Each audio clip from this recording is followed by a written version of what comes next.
ክላስ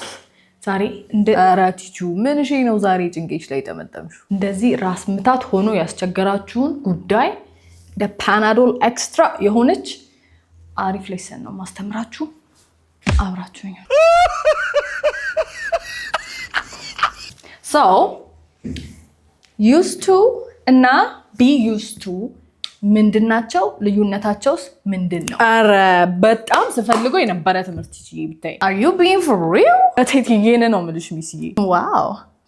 ትላንት ማለት ነው ወርክ ቦታ ላይ I am used to stealing cars አልኩት ለቦስ አንደኛ አባረረኝ ሁለተኛ ዛፓ ምናምን ሊጠራብኝ እኔ ወንድምሽ ራን ቀደድኩት እንግሊዘኛውን እስኪ ድገማት ምንድነው ያልከው I am used to stealing cars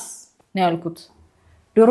ሰርቅ ነበር አሁን ግን አልሰርቅም ትቻለው ማለት ፈልጌ ነበር ያልኩት እኔ ባይዘይ አየህ በሲምፕል ግራመር ሚስቴክ ምክንያት አንደኛ ስራህን አጣ ሁለተኛ ደግሞ እስር ቤት ገብተህ ነበር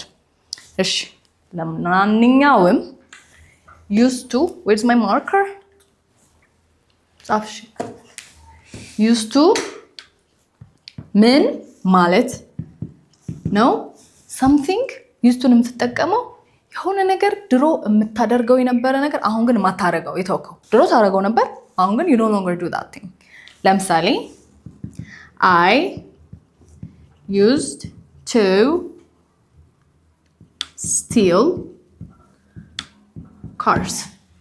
ባንተ ሴንቴንስ ምድር I used to steal cars ነበር ማለት የነበረበት ነው እንዴ እሺ ይሄ ምንድነው used to የምንጠቀመው ድሮ የምናረጋው የነበረ ነገር አሁን ግን we no longer do that be used to ደግሞ ሲሆን be plus used to መቼ ነው የምንጠቀመው የሆነ የለመድነው ነገር በቃ ልምዳችን የሆነ ነገር ለመግለጽ ስንፈልግ ለምሳሌ I am be ማለት እዚች ጋር verb to be ነው እሺ be የምትለው ቃላቱ verb to be ነው I ከሆነ ሰብጀክቱ am ይሆናል I am used to እኔ አሁን ለምሳሌ am used to teaching English እንግሊዝኛ ማስተማር ልምዴ ነው የለመድኩት ነገር ነው so I'm used to teaching English እላለሁ ለዛ ነው ታዲያ መኪና መስረቅ ለማዴ ነው ያልኩ መስሎት ነው እንደዛ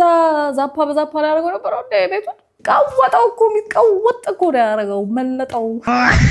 so ገብቶሃል አይደል ስለዚህ እስር ቤት እያለው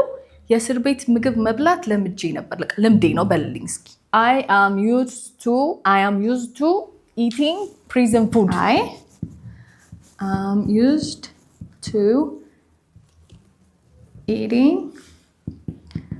prison